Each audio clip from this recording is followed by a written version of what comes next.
बिस्मिल्लाहिर्रहमानिर्रहीम। अस्सलाम वालेकुम। आपके साथ हाजिर है सना कैसर। आज मैं आपको शकरकंदी की खीर बनाना सिखा रही हूँ। चंक्स आएंगे, काजू हैं, बादाम हैं और पिस्ते हैं। मैंने दो खाने के चमचे तीनों चीजें ली थी और उसको क्रश कर लिया था।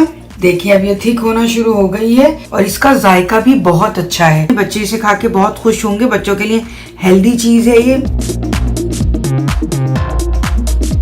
ये देखिए अब रेडी हो चुका है। अब हम इसको डिश आउट करेंगे और जो नट्स हमने थोड़े से बचाए थे उसको हम डेकोरेशन के लिए यूज कर लेंगे। आप देखें कितनी अच्छी लग रही है शकरकंदी की खीर। इसको बनाएं और मुझे बताएं कि आपको ये कैसी लगी और कमेंट्स में जरूर बताइएगा कि आपने इस रेसिपी को ट्राई किया तो ये आपको कैसी लगी। मिलते हैं नेक्स्ट रेसिपी के साथ। अल्लाह हाफिज।